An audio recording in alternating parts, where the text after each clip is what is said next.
we were going to talk about either debt, and we can talk about debt overall. We can talk about multifamily, which is a topic we left off last time. We wanted to battle it out, whether or not multifamily was going to fall off a cliff or not. Debt's a big category too. And then we also talked about some work from home, some union stuff. So any votes on anything you guys want to go into next? What was the work from home one? Well, I saw a couple of articles that I shared in the chat. Zoom is forcing people to. Zoom invented work from home, and now is forcing everyone to get back in the office.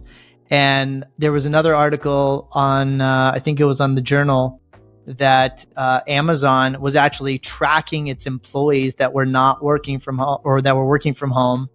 I don't know how quite you do that or how they were doing that, but they were tracking where their devices were and where they were going and all that. And we were having a fun discussion about whether or not you would do that. So that was the whole work from home thing. And I think, I'll share my perspective really quick. We've really struggled getting back past 4 days. And I think the productivity in 4 days is really quite remarkable. And it's post-COVID, it's allowed everyone to kind of have a lazy Friday, which definitely we're not productive 5 days a week. Like, there's no argument there that Friday is kind of a take advantage day. But it's a employee versus employer type of battle right now. And unless like pretty much every big company supports this, it's going to be really hard for us to all force it. So I just love how the big companies are starting to force it. And then, the last season, all these tech companies laid up tens of thousands of people. So I think it'll start shifting a little bit. As long as performance kind of stays healthy. I don't know if I necessarily have a reason to force it, but love to hear your guys' thoughts. If I was Amazon, I'd track them to know who to lay off and who to get rid of and who's my fat and who, if I have 200,000-300,000 employees like Amazon or however many they have, there's definitely waste. And how do I know where there's waste? I know who's like, going grocery shopping in the middle of the day or whatever. So let's go around. Maddie, you want to go? As a shareholder in Amazon, chop those unproductive, lazy mofos. I want to see my earnings go up. I'm very intrigued by human behavior in general. I always love to study human behavior, and obviously the greatest case study of all time is, how people responded to COVID. And while I think there was a lot of beauty that came out of it, it definitely exposed a lot of holes and a lot of things that were broken and not working. And, there's the debate of the, productive, get your 410s in and take, a 3-day weekend. And I can see some value in that for sure. I think a lot of it has to do with industry specific and role specific, based on, what those individuals are bringing to the table with their skills and what they're being tasked to do. But I do see this being long in the tooth from the perspective of giving people the leeway to kind of work from home and take advantage of the situation. And I think ultimately it's really hurt, if not maybe hurt, it's exposed weak company cultures. And I think that might be at the root of the discussion more so is how do you create and enhance and elevate company culture and get the same, if not better results with maybe this hybrid model being a way of the future. Because we talked about it earlier, right? Is we're in a gig economy. Like this, if anything, it went and said, man, if I can get, and we've got awesome AJ, who is not in the United States, doing just as good, if not way better than a producer for a podcast that we could pay in the United States, and it would be a lot more expensive. And so it's really making this world of the global economy much more realistic and probable going forward that I think is changing the conversation with how we do business here in the United States and really how people are doing business around the world. So I'm very intrigued in the discussion and the behavioral side of things. And I think if anything, as we see more and more dust settle and, businesses kind of try and get back to norm or whatever the new norm looks like, how their employees are engaging, how they are producing, and ultimately how it's tying into companies' bottom line is going to be very interesting to see how we restructure what this work lifestyle, whether it's work from home or a hybrid or back to the office, looks like going forward. Love it. Mike? I put out a podcast a while back talking about how most people can't handle freedom. And I think that's because I struggle with this, to be honest. I've got a bunch of people in accounting that if I made them go back to an office, they would all quit. That's a certain personality type. And the other thing, I can see the amount of work that these guys are putting out. I mean, I can go into, Microsoft Teams and the chatter is just nonstop because their work is collaborative. It's informational. So I can go in there and they're just like, then we have managers that are, and my business is a little different because, we're in 13 states. And so I have people on site at properties that we own that were virtual before COVID happened. And so, tracking those guys is a little bit more challenging because it's like, well, how are collections coming? I can't really. So I think you have to, Maddie kind of talked about this too, but I think different businesses are different. I think there's personality types within certain roles that are different. Like, do I need all of my accounting people to be together in an office? Even when COVID hit, we had an office and it was funny because the accounting team was separated. They were all in this bullpen from the operations people, and their door would always be shut because the operations people and the sales team, and they're always loud and they're just communicating, and the culture in there felt really alive.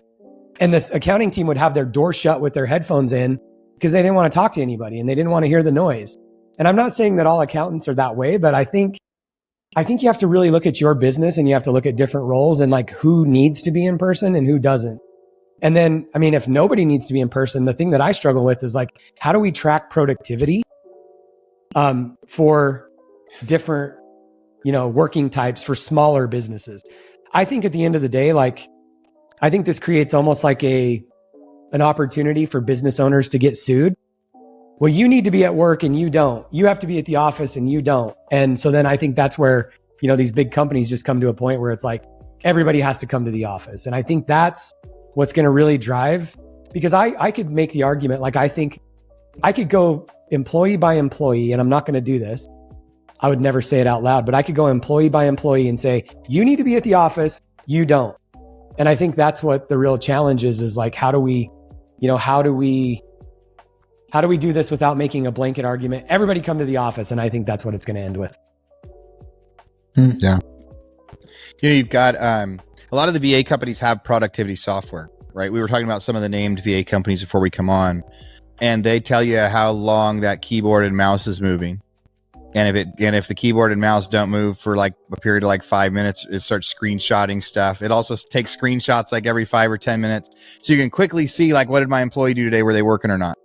Were they looking at websites I wanted, or is there a screenshot of YouTube or something else like that? So there is the technical ways they could do it. That's a lot like what Amazon is doing. Amazon just realized they had their own software and they could figure out different ways of doing it. We are 100% back in office. Everybody works for me is in an office now. We don't allow any remote anymore. I'll tell you why a little bit. And they still ask all the time. We still, now sometime the last couple of Fridays, I took everybody out at 2 to go on the boat instead of working. So I made half day Friday kinda. But I'll tell you why. So productivity for me, there's 2 factors in that. So one is just what equipment do you have? So if I'm here at my home office, I've got 3 feet tall by 4 feet wide screens over here. I've got screens over here. I have a commercial level printer and scanner that can print or scan any size, anything I want in no time, right? So if I'm here, if I'm standing up, no distractions, I am the absolute most productive I'm going to be right here at my house. But it's because I have the right equipment and I don't have distractions. And most people that work from home don't have, and if people are at my office, they've got the same thing. They've got dual monitors, they've got the headsets, they've got fast computers, they've got desks that can stand or they can fall. They've got the conference room when they need to go over here, which has all the cameras and stuff set up for big conferences. They've got the big computer scanner over here.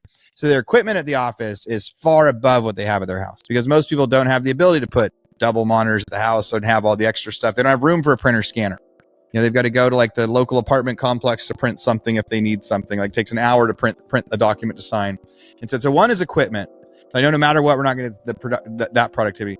But the other side of that is like there are distractions in the office, and if everybody had the right equipment at home, then they would be way more productive working at home. Then the other factor that comes in is trust. Like, will they be working? How much will they be working, and why? We were like, so September 2020. My whole team's working from home. Didn't think I was ever going to change it again. Thought everything was working really, really well inside my businesses. And I text a guy that works for me. Hey, I need an answer to this. I'd sent him an email the night before. Now it's like 9 o'clock. I don't get the answer. I shoot him a text and he still doesn't answer. And like, so our rule was like emails are 24-hour response time. Instant chat through like our G chats is like a 15-minute. Text is like 5-minute response time, or if it's an emergency call. Long story short, like, I need an answer for something. 10:30 in the morning, I finally call the guy and he's asleep. 10:30 in the morning, and he is my head of that company. He was the MBA guy, head of that company that someday was going to be running it and owning it, and I wasn't going to own it anymore. And at 10:30 a.m. on a Wednesday, he's asleep. And it was like, oh my gosh. And his response wasn't like, I'm sorry, or you caught me. It was kind of like, well, everything's fine. I don't know why, like, I'm getting my stuff done. I don't know why it's a big deal. And it was kind of like, because no matter what, there's always stuff to do. And if everybody else is working, and or even just that example, I've been waiting for 3 hours for something that I needed this morning for a reason. So I think even the best of the best can't handle the freedom. It's too bad, because I do understand that when you're at an office, the interruptions you get from people, offices are great for culture. They're bad for productivity when it comes to distractions, but like the equipment and the setups and the technology you have there should offset some of that too. So I think, I think people are one way they could raise GDP, like, it would be everybody goes back to the office. Like, if everybody goes back to the office, like, GDP is going to go up across the board, because we will get better productivity. Office industry. You'd save the office industry. You'd have rents go up. Output would go up. Like, GDP, it'd probably be bad for inflation, so maybe they shouldn't do it yet. But like, not only is like Zoom sending, like, on a other random side note when it comes to offices, like, offices are so bad. Like, WeWork isn't paying their bills. They're collecting rents, and WeWork is probably going to go out of business. And the places that like have WeWorks as their main tenants are probably office buildings going to get foreclosed on. And that was like the epitome of like, oh, it's really easy to ship. So most employees definitely want to be work from home. They ask for it all the time. Like, it's a conversation whenever I'm meeting new people. They say, where do you work? And is it remote or not? Or how many remote days do you get? It's like, how many remote days do you get is part of it. Used to be like, hey, what do you do for a living? And now it's part of it. I work here and I get 2 days remote as I do it. It's part of the package. Well, I think it'll be interesting. I agree with everything you said there. I think what's going to be interesting, as we were talking about it right before we started recording today, is like, how does the US workforce compete with the global workforce? Because like, we spun up an office in Mexico during COVID because we had no choice. We had to figure out how to cut our fixed costs by half or a quarter. Otherwise, coming out of it, we didn't know if we would ever make it or be profitable again. Well, that office works 5 days a week, and they're very productive. Our office in China works 6-7 days a week, right? The Philippines office is always open and available and almost 24 hours, and conveniently they work on US time zones, right? So they're flexible to that. So what I wonder is like, how is an AP clerk, a generalist,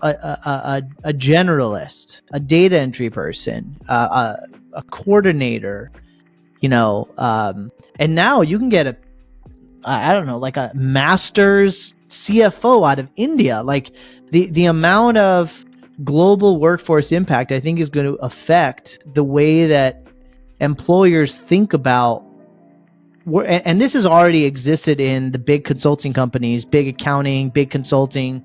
It hasn't quite trickled down to the small, medium-sized business, because like for Mike Ayala, who has 30, 40, 50 employees, like, do I really want to go spend the time traveling to the Philippines or India to offset 10 or 15 employees? I really love those 10 or 15 employees. But if you have to keep, I mean, there was a season during COVID where we were having to increase salaries by 10, 15, 20, 30%.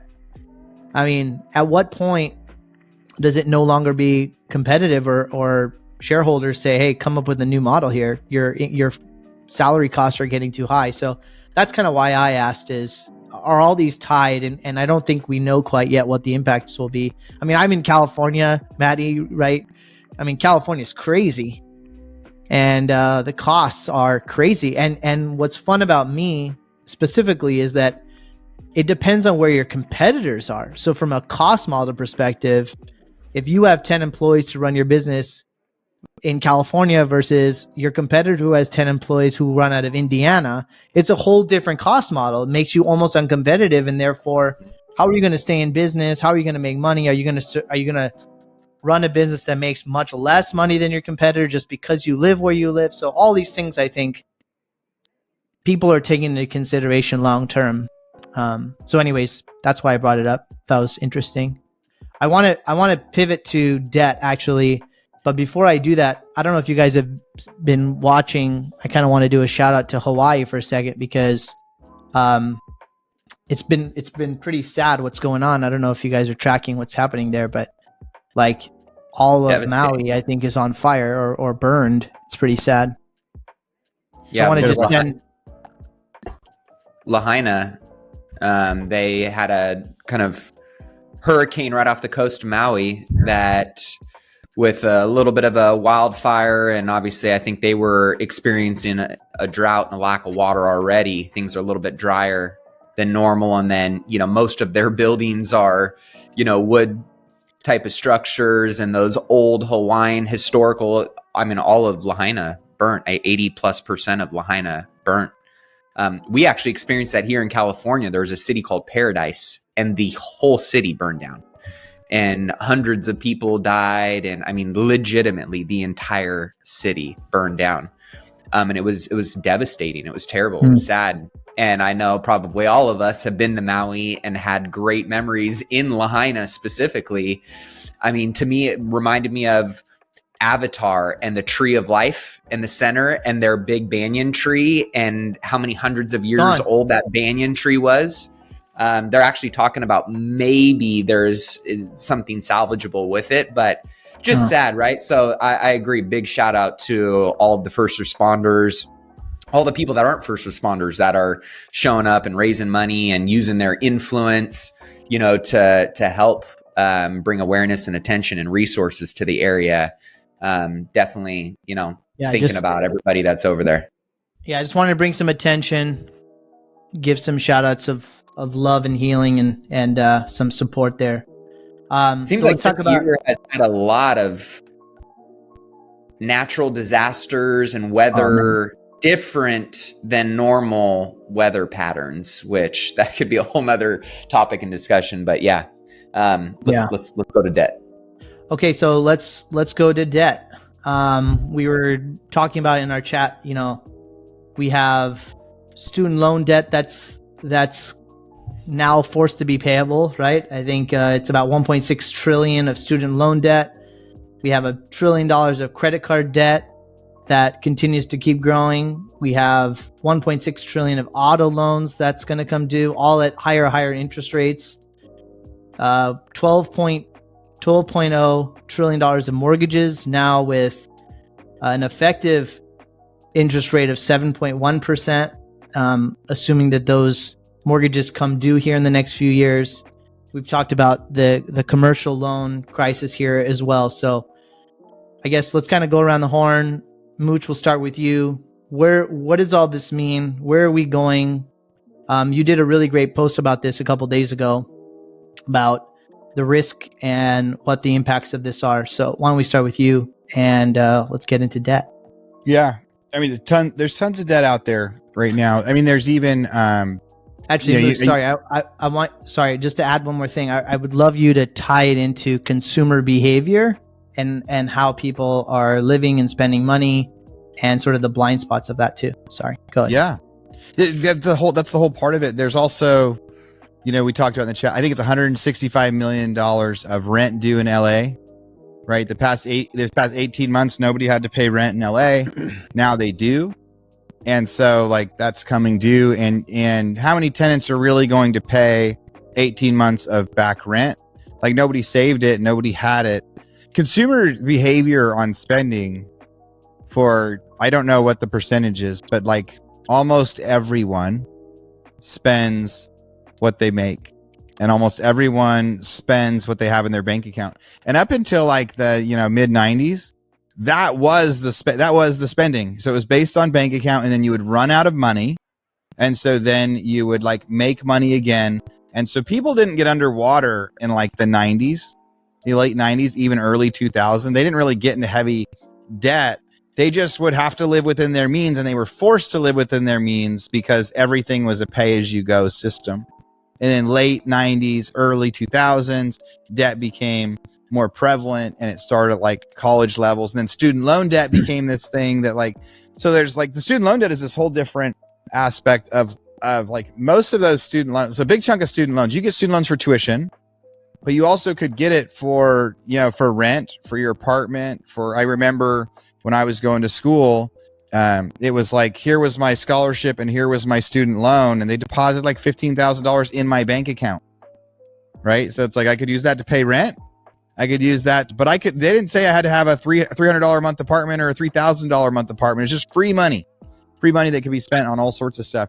So consumer behavior we've seen over the last many, many years, like 5, 10, 15, as life has been good. People spend money. Some people that were savers before, after COVID hit in 2020, part of the stimulus said, we're putting $500 in your bank account. Now go spend it. And then they said, we're going to give you an extra $500 a week. Now go spend it. That was the request. It wasn't put it in your bank account and save it. They were specifically telling people, we are giving you extra money. Go burn it on the economy. And so I think there's probably, I think plenty of people were spenders before that, but I think the nature of what happened during 2020 is it converted more people to spenders because now there was more extra money. Some people could be working remote and have more than one job. We heard lots of stories about that. We heard about, different like stimulus and stimulus loans. And then also it's like easy to spend money on something when you're like, I'm bored in my house. I want this extra toy. Like, we look around in this room, I've got like the golf simulators. I've got like every piece of workout equipment you could ever imagine is in my house. I've got a sauna. I've got a cryo chamber. Like we spend money during that time. So everybody had switched to this behavior of, instead of spending what they have in our bank account, is spending exactly as much debt as we have available to us. And the debt cycle, the available credit, kept going up and up and up and up. So now what we've seen is, I think the stat was like that trillion in the credit card debt now is the highest it's ever been. Now, some of the responses I got on that from people were saying, well, it's still a small percentage compared to the relative amount of money in the world. That's a fair argument. That's a fair counter argument to say like, yeah, credit card debt is up, but so is GDP, and so is the amount of money in the world, and so is all this from the extra spending. So maybe it's not that far up. That's fair. That could be like a real like other side of it. Like maybe it's not really larger than history, but we are seeing, and what we are hearing is people are now maxed out to where they don't have so a biggest change in the last 6 months is new credit is not being given and credit is being taken away. I am getting my lines of credit taken away that were never out of performance because banks are saying we just can't lend now. We had a construction lending bank that said now they can't lend. So that all comes into debt. So what comes into debt is this ability to pay, ability to spend. And so there's some projects that I may have used my line of credit for it before that now I will use a credit card for it before. And now that credit card has a monthly $100,000 balance that gets up and then paid off and then up and then paid off. So, but there's less credit available. So what's happening, what we're seeing in consumer behavior is consumers are finally running out of money. They're finally not, but it's still tough to turn off that spending.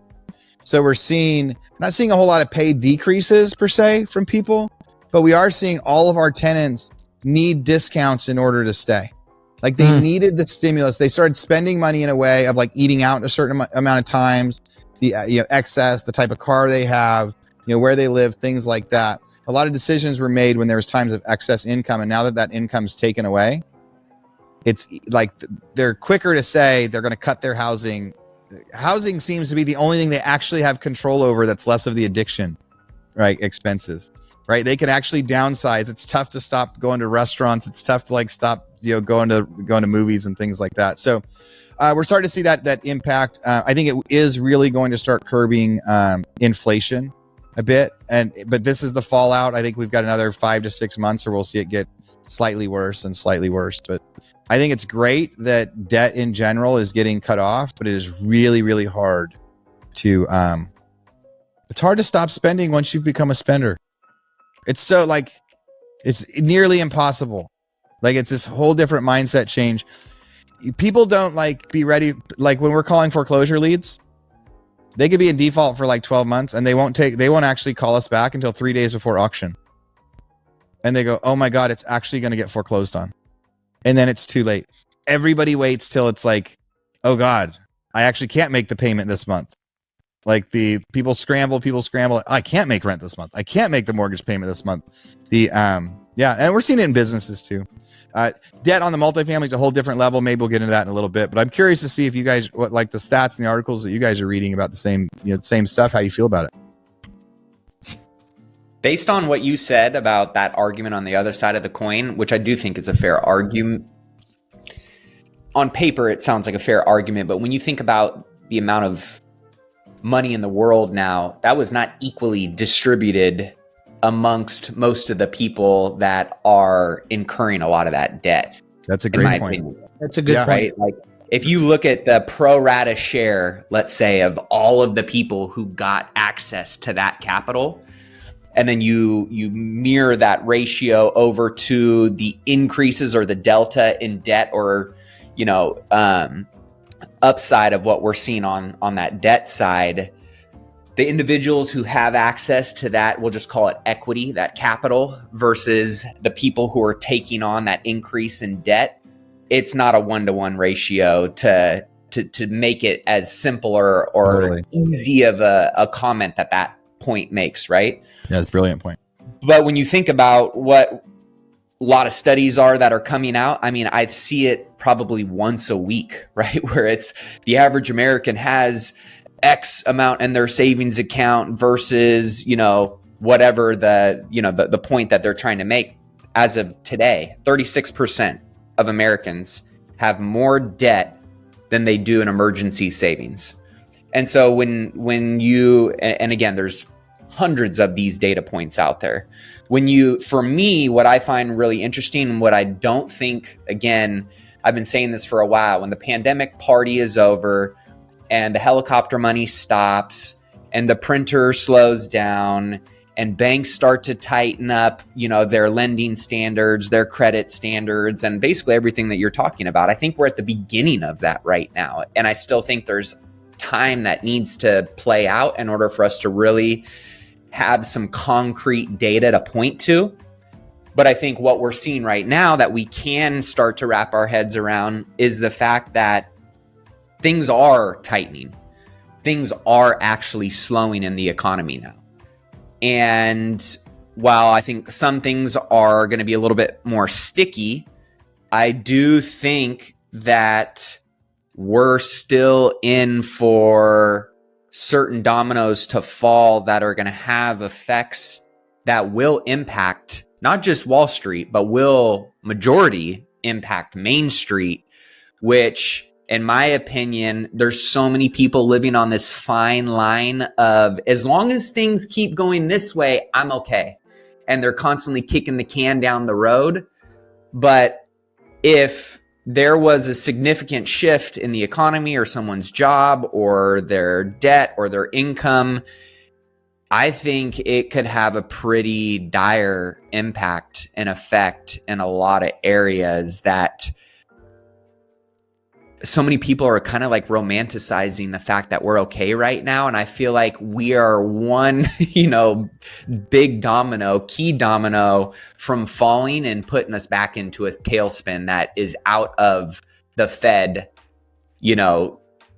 rate hiking us out of it or printing more money out of it. I just feel like we're in a house of cards right now. And I can't necessarily point to any one particular piece of it that I feel like is that gets pulled, everything falls down. But to me, it feels that way intuitively.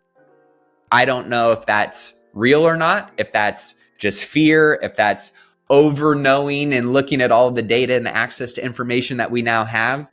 But something just, my spidey senses have been tingling for quite some time.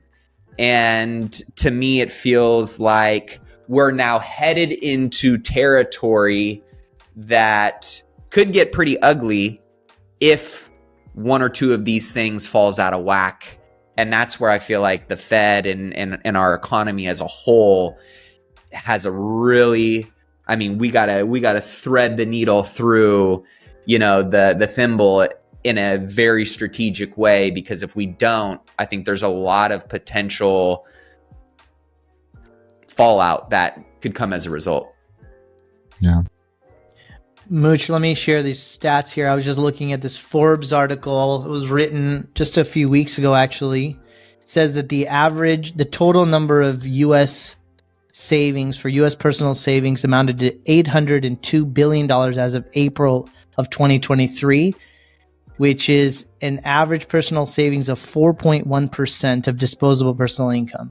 And that has been falling for the last 3 years. I think COVID, we hit a high of 30% savings, and it literally has been going down like a straight line from there, which accumulates to about, I think it said here, like $65,000 per citizen, per person, average savings.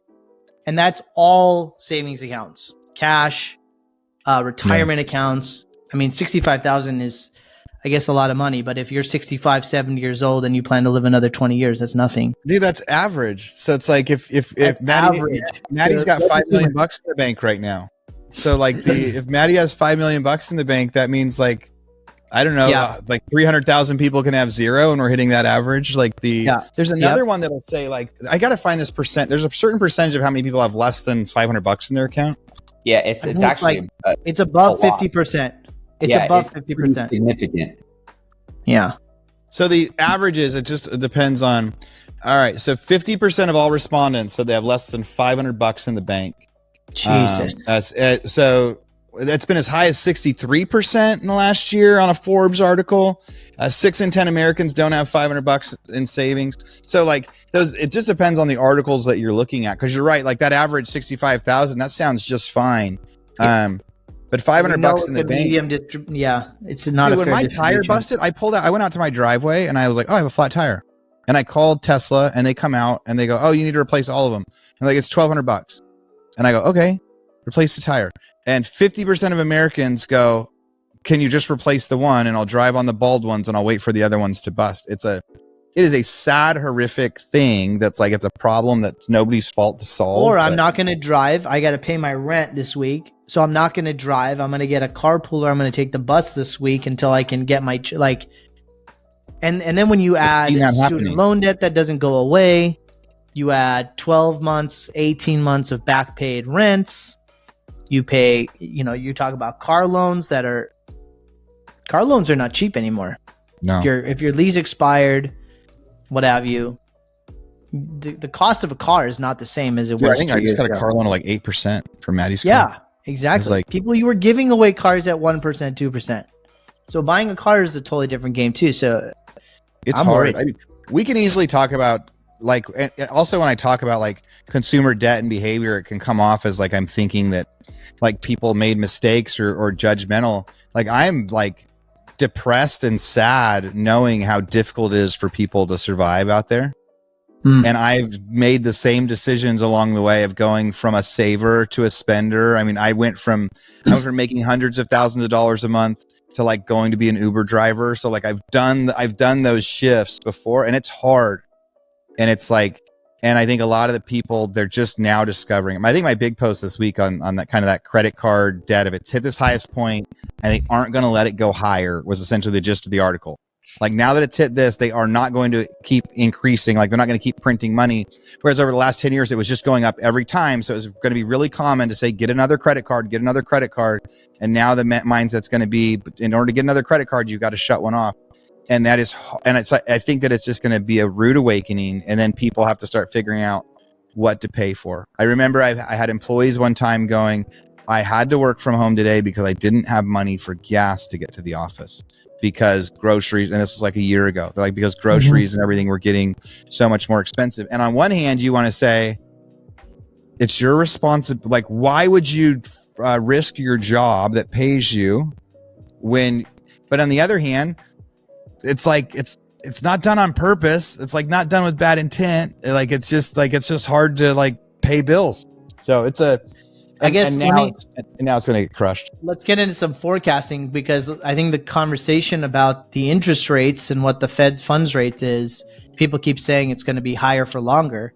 Do you think that there's an argument to be made that it's going to get pretty bad where they're going to have no choice but to lower it again to get the whole lending market to come down to sort of, and I said this last podcast, is like, I think there's a couple generations of people that just don't understand how this impacts them until they have to like redo their lease or renew their mortgage or what have you. And are they going to be forced to do it because it's going to get bad on the streets? That's kind of what I'm predicting, is that I don't think it's going to be 3, 4, 5 years until we start seeing them starting to lower it. But what do you think, Mike? Mikey, go. I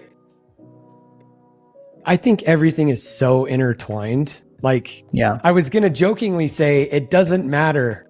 I know it matters. But I just, Karen and I used to like talk about, we like when we were just thinking about risk and mitigation, like how many properties do we want and what happens if people can't pay their rent? And,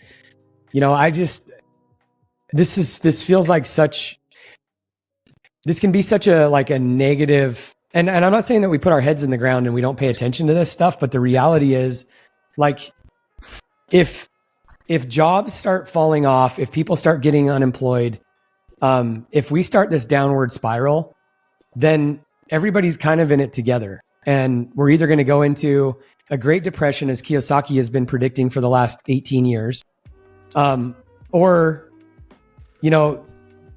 the Fed and the Treasury and everybody's going to adjust and we're going to figure some of this out. So when it comes to like interest rates and like predicting or forecasting, there's a part of me that's like, you can't lower interest rates. Like the reality in my mind is you can't lower interest rates, not in a world that's real. Because when you look at true inflation and when you look at the true cost of borrowing, like, Aaron, would you loan me money right now at 3%? No. Why would you? Right. Like, if you loan me money at 7 or 8 or 9%, you're breaking even. Like, what would it, if I came to you right now and said, Aaron, like, forget that I'm a friend, but I want you to loan me $100,000 and I want you to loan it to me at the rate that you need to in order to make it worth it to you. What interest rate would you charge me? Good question. Yeah, I think for everybody, it's like this, it's like this 10 to 12% rate is kind of minimum. I'm still shocked that hard money lenders can do 10% right now. Yeah. Like I got a 10% loan on, and I was excited because they could have no risk and make 7 and something. Yeah. I've been borrowing, from the same guy since 2005. He's like this, they're like a pool of guys and they're all in their 80s. And, I've borrowed money for business. I've borrowed it for real estate. I've borrowed it for bridge loans. I've borrowed it for a lot of things. And it's always been 9 to 10%. Like, and it's still 10%. Like I did a loan with him like 8 months ago and it's still 10%. And I'm thinking the same thing. And these are not stupid people. And I'm like, so anyway, I won't go off on a tangent here, but like, we're not living in a world of reality. And so this is the variable that I just kind of sit back. Like I'm actually optimistic on humans' ability to figure things out. What I'm not optimistic on is like, at what point in time does a bridge collapse under the weight of something, And I just don't know where that is. And so I think, the fundamental conversation, and Aaron, you've kind of pointed this out, is like, don't live beyond your means. Don't get too aggressive. But we all know, like, most people are past all of that. And so I just try to think, like, when it comes to forecasting on the interest rates, I don't think interest rates are coming down anytime soon. If they do for a minimal season, it's because of some event, or it's because of like politics, it's because of an election, it's because of something. But I can't even imagine that could happen right now, because like what would trigger them to want to drop the interest rates, other than maybe an awakening they have to get people to start spending money again, investing money again. And not people, consumers, I'd say, but like probably businesses. People got to start borrowing again. You got to start doing deals again. You got to start, it would be to stimulate spending, right? And the economy would be stalled out for them to do that, because they even said in a report this week that ideally they expect to pause through the remainder of the year. I forget which Fed chair that kind of said, hey, theoretically, here's kind of where we're thinking. They're going to pause through the remainder of the year. And then they started talking about potentially upwards of 6 cuts next year. And to me, that really was an interesting comment, because if you think about, let's just say 6 cuts theoretically at a minimum of 25 bips per cut, that's 1.5 points. That drops the Fed funds rate back below, that probably puts interest rates in the 5% range. If they did that, that would get so many people off the fence in the housing market, with already a very significant inventory shortage, going after the same homes that the values really didn't drop or lose any value in at all. So it'd make affordability and the housing market go absolutely bananas. And that's just one variable of them cutting rates. So I couldn't imagine them You cutting disagree, rates Mike? next year. No, I agree with him 100%. They're not going to cut, like, I don't see how they can do that, and it makes sense. I mean, like last week, when I was talking about how multifamily couldn't drop, and Aaron, the thing about it is, like, if they start lowering your interest rates, how many of these, I liked what Aaron said too. Like, I forgot how you said it, Aaron, but like, is this luck, or was this experience, or was it timing, or whatever? And it's like, but here's the thing that I've never really been a big predictor, because I'm kind of like, so much of this is out of my, like, one event. And this is the thing that I try not to get too stressed out about, because one event could trigger an implosion, or we might ride this thing out for the next 15, 20, 30 years. Who knows? Cool. I think, yeah. Well, and I think if there's one thing that I think is true and real, like, I mean, we don't even know how freaking blessed we are here. Right. Like, and I don't know. I try not to bet on it too much, because I just don't know which direction it's going to go, but I don't know how they could, that's the one thing I do. Like, I don't know how they could cut interest rates and not expect inflation to just continue to spiral out of control. So unless they just change their mandate at some point in time and just says, we're in the new normal, where we believe that 7 to 15% is just going to be okay, and we're in this new era of just printing cheap money, and we're just going to do that. Like, I don't know how they could do that. I don't know how they could reverse course. They're going to cut, but it's not going to be. So if they don't cut, they do know that if they don't cut, then shit gets really, really bad in lots of industries. Like if they hold it for, like, let's say 2.5, 3 years, it gets bad fast. Then the problem is worse, because it's beyond inflation at that point. Everybody wants to kick the can down the road for the most part. The other side of that is the Fed said that they will break the system fast because they know how to fix it. Right. So the whole reason they kept pushing this is they said, we don't necessarily know how to stop inflation, but we know how to, like, fix the economy. And it's always been, I'm going to share my screen for a second. We'll see if this works out here. Fed funds rate. You guys, well, let me hit share. You guys see that? Maybe, if you don't mind. So they love current Fed chairs, love these guys back in the 80s. So they were like, whoa, got up to 18%, right? June. but then by August it was 17, and then by October it was 14, right? So they dropped 4% on the Fed rate back then. But we're not talking about that, but the closest we could get to is like what happens in like 2000s, right? So I don't know if you guys remember. So we were like here, 3%. And we remember what happened then? So September 11th happened. And they were like, oh my God, like, what do you do when there's bad news? We're going to lower, what does the government do? Oh, we're going to lower the rate because it's going to help the economy.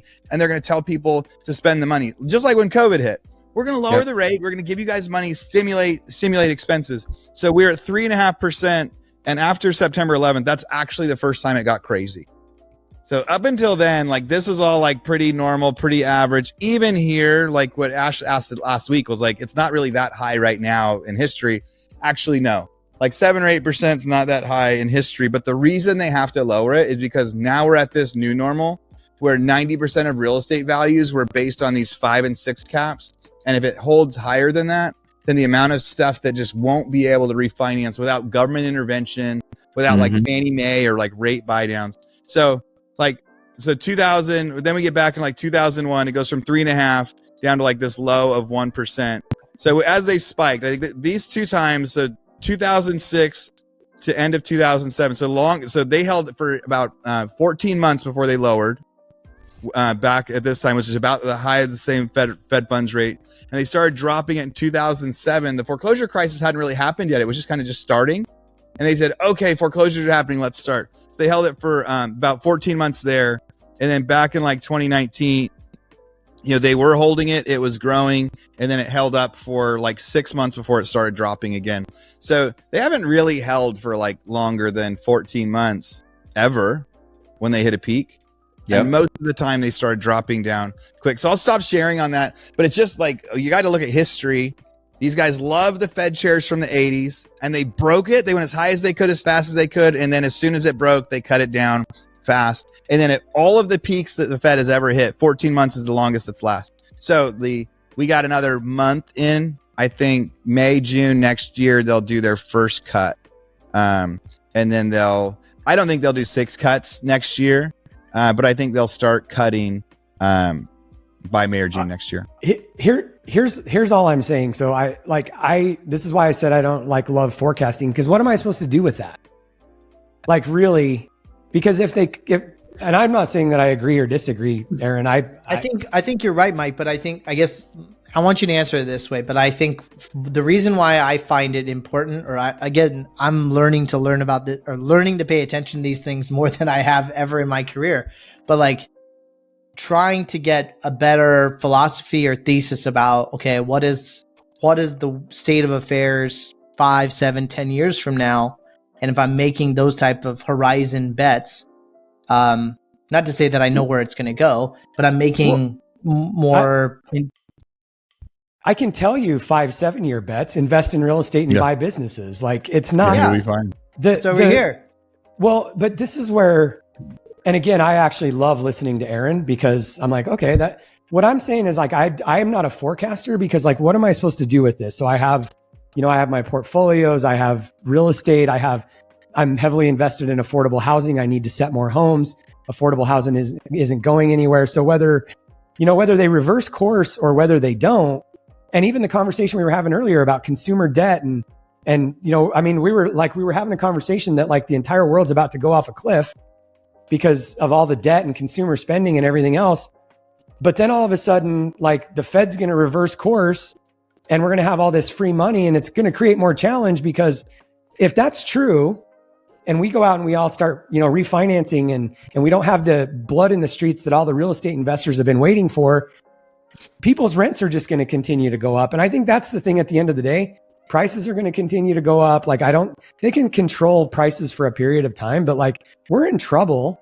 And I think the average American just needs to look at like, shit's just going to keep going up in price over time. And like, we need to start hedging our bets, because we got to get on the right side of this equation. And so that's the only thing that I'm saying is like, as a real estate investor, like it's still back to the fundamentals, like refinance. If I see what Aaron's saying happening, I'm going to refinance as much as possible again. It's not like rocket science. It's like if lending opens up which that's why they would be doing that, right? I'm going to try to take advantage of it. Yeah. And yeah, it's just kind of like, I think we just have to come back to like, what do we do with this information? Yeah, good point. Quick action item. Yes. I mean, Mike, I love that you said it doesn't matter because we're all going to be in the same boat. Like, why forecast big things if we're all going to be in the same boat? And there is so many stats out there that are like, right, how do we get it on top of that or not? I think there are ways, but like, so right now on some deals that I'm refinancing, for the longest time, I've been trying to get these DSCRs, and I keep going like, all right, if 7 is the best I've got, I'll do like a 5 or 7 year ARM. And I finally got last week to the cent that I'm like, no, I'm going to get this. I'm going to do a 12-month, 10.5% loan that doesn't have a 5.5 year prepay on it. Because these other loans too is like, it was going to be locked in. Because if I believe that in the next 24 months, it's going to be better, then I really just need to do these short-term 12-month deals, because the penalties, if you try to refi in the next 3 on any sort of DSCR long-term loan, are so huge. And so that's a mindset shift of the last couple months that's based on the forecasting for real estate in particular. But yeah, the inflationary type stuff is, I don't know when we get into that inflation level where we've got like stagflation, where it's like cost of some stuff is going up, cost of some stuff's going down, you know, rents are going up, but wages are going down. Like really what we saw even like a year ago, where they're like, no, groceries are too expensive, gas is too expensive, I can't make it to work even though I need my job. So, but it's a good point. Like, I love your point that you're like, so much of this forecasting data point to you, does it really matter? Can we really take action? Well, and if the government lowers interest rates or credit gets more available, then businesses are going to, you know, start taking off again, and we're going to create more. So and maybe that's a good. I think rates will come down. I don't think credit will become more available. I don't think they'll open up the same coffers of credit card debt. I think it's two different things. Maddie, what were you saying? I think for me, what the forecasting piece does is it doesn't necessarily change my plan in the future. It changes the lens in which I make a decision on today. And for me, based on kind of the data and the sentiment of what I think I'm seeing out into the future, all it does is make me get either more aggressive or more conservative in the actions I'm taking today. And I think let's just say in real estate deals specifically, that's why the old adage of you make your money on the buy is because if you buy it right today, it doesn't matter what it does in the future. It's, are you making the right decision based on the sentiment you see today? And for me, I just underwrite everything on a worst case scenario personally. And that's why I've had really great deals and I haven't lost on my deals, is because I'm not an underwriter based on blue sky and what projections I think I'm going to see in the future. I'm usually making my decisions and assessments based on today and it not getting any better in the future, or worst case scenario buying today, and that if I hit basic metrics in the future that I think are reasonable, then I'm really winning in a big way. And I think that is, at least right now, my perspective of there shouldn't be any blue sky, you know, assumptions in your modeling or your projections. There shouldn't be, if anything, it should be shit probably is going to get worse.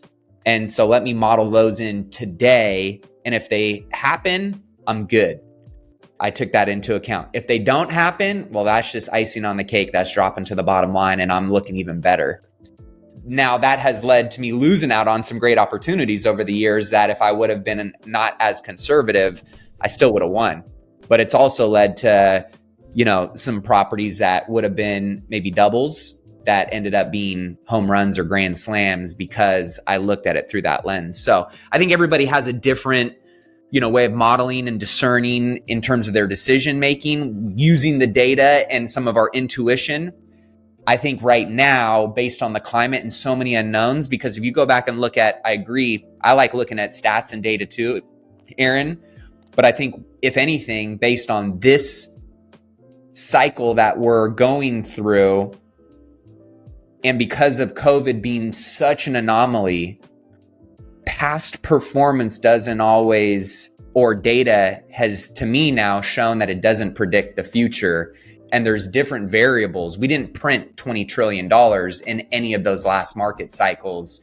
And that's not factored into that graph. And that's not necessarily going to be seen how that printing of that money and in getting that infused into the economy is going to play out over the next decade. And we can go in hindsight, look back and see what that looks like. But right now, I think it's a completely different data set that is skewing some of our assumptions based on what we've seen historically in the past. So while I'm using a lot of that to kind of make some of my decisions, at the same time, I am underwriting as conservative as I possibly can, because I know that if I don't make any mistakes right now, I can probably 3, 5, 10x making that up in the future, as long as I don't get crushed playing some smart defense while trying to be active on my offense. Okay, Mike, bring us home. Let's wrap this up. Bring us home. There's an argument back to there's an argument back to family balance. We're in such an unknown period. We should just go hang out with our kids. Well, good episode, boys. Really good topics. Lots of fun, different topics. We brought in a lot of personal stuff today, so I think that will be it's always good for us. I think I'm learning a lot while we're doing this, and hopefully people do too. The cost of this episode, or the cost of listening to this episode, is that you have to share this with somebody. So if you're enjoying the conversation, you're enjoying what you're having here for free, we're providing this content for free. Share it with somebody that may get value from it as well. And that's it, boys. Good seeing you. Bye, everybody. See ya.